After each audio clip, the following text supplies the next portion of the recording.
biar estetik. Ini sih Pak, Pak, kami dari kelas 12G ingin mewawancari Bapak mengenai kurikulum Merdeka.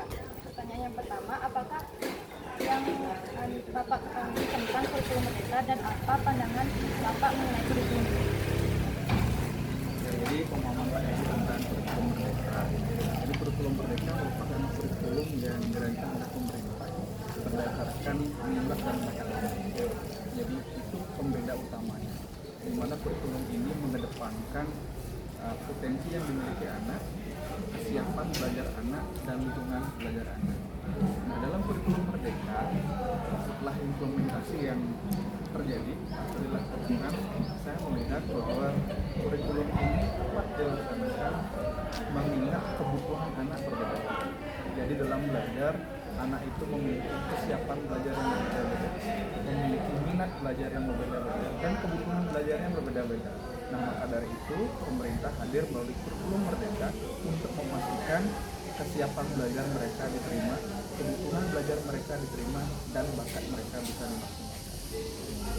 Pertanyaan yang kedua yaitu bagaimana sistem pembelajaran pada kurikulum Merdeka? Pada kurikulum merdeka sebenarnya tidak jauh berbeda dengan kurikulum yang lain, hanya saja poin utama implementasi dari kurikulum merdeka ini adalah peserta didik atau anak itu sendiri, di mana pembelajarannya lebih mengedepankan pada pendekatan namanya pendekatan terintegrasi. Ya, jadi pendekatan ini di mana mengedepankan yang pertama dalam pembelajaran anak itu guru mengintegrasikan pembelajarannya dari hal-hal yang dekat dengan anak, misalnya misalkan jadwal dekat dengan anak, lingkungannya. Kemudian bisa jadi dalam bentuk proyek based learning, jadi anak diajak untuk melakukan hal-hal penelitian untuk membuat pembelajaran ini lebih bermanfaat. Dalam konteksnya pembelajaran terintegrasi dalam hal ini di kurikulum merdeka ini mengedepankan tentang bagaimana guru menemani anak belajar di kelas sehingga minat utama mereka, potensi mereka itu bisa didampingi. Ya, misalkan anak dengan berkebutuhan visual, gimana caranya menemani anak yang berkebutuhan kinestetik, misalkan aktif di kelas, gimana caranya, atau anak yang audio suka mendengarkan, gimana. Itulah yang dipastikan bisa maksimal dalam kurikulum merdeka. Pertanyaan yang keempat, menurut Anda apakah kurikulum Merdeka akan berdampak positif terhadap pendidikan di Indonesia? Ya. Setelah 2 kali pemerintahan di kurikulum merdeka berjalan, bahwa kurikulum ini kalau kita lihat juga sangat efektif ketika dilaksanakan dalam fase pandemi kemarin. Ya. Efektif kalau menurut saya. Yang pertama, kurikulum ini mengedepankan bukan hanya pembelajaran secara tatap muka, tapi juga pembelajaran secara online. Maka dari itu, guru tidak hanya mengajar bisa melalui tatap muka, bisa juga dari jarak jauh seperti yang kemarin.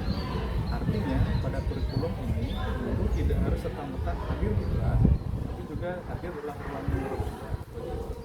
Nah, poin pembedanya cuma tadi sudah saya sampaikan bahwa poinnya adalah bagaimana memenuhi kebutuhan utama murid dari kesiapannya dia, kebutuhan belajarnya dia, dan minat belajarnya dia, sehingga potensinya bisa lebih maksimal. Maaf Pak, tadi saya kembali. Pertanyaan ketiga itu bagaimana pendapat Bapak mengenai keberadaan P5 dalam kurikulum Merdeka ini? Ya, oke. P5 adalah proyek penguatan proyek pelajar Pancasila, di mana kurikulum merdeka P5 ini jadi salah satu poin utama. Kalau kita lihat di guru itu mengajar namanya proyek belajar. Jadi proyek ini anak belajar bukan hanya mengenal teorinya, tapi langsung mengimplementasikannya. Ya, mungkin ada yang sudah melihat di kurikulum merdeka ini ada 7 tema dan 6 dimensi yang sudah dilaksanakan. Nah, bagaimana apakah berhasil atau tidak, berdampak pada mereka atau tidak, kita lihat sekarang. Contohnya, satu contoh terkait dengan proyek kearifan lokal misalnya. Ya, jadi anak-anak sekarang sudah bisa mandiri mengemas proyeknya, kemudian menuntaskan proyeknya, dan bisa dilihat antusiasme mereka gitu. Ya, walaupun di suatu sisi pihak sekolah sudah memberikan dukungan tapi kan mereka pengen lebih maksimal daripada itu. Nah, disinilah terdengar, oh anak yang kebutuhannya tidak bisa menari, gimana caranya? Nah ini sekarang anak yang pintar menari, bagaimana caranya? Oh, ketika sekarang anak yang tidak bisa menari, bisa menyanyi, bagaimana? Nah inilah perpaduan, inilah yang ada di kurikulum mereka. Jadi kalau kita lihat dari implementasi proyeknya adalah sangat bermanfaat sekali. Nah, sekarang jadi pertanyaan, apakah pemerintah yang sekarang akan mengimplementasikan itu? Kita nggak tahu ya, kita tunggu saja di tahun anggaran yang berikutnya. Yang jelas 7 tema ini terkait dengan 6 dimensi program Pancasilanya yang sudah kalian dapatkan.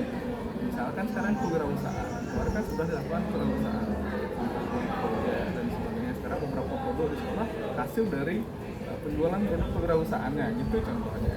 Kalau misalkan di kurikulum sebelumnya kita nggak dapat, hanya di kurikulum ini kita dapat.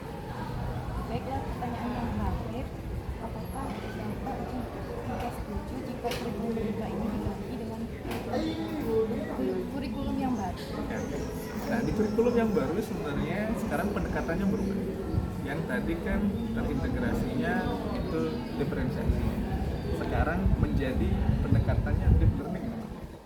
Apakah sama?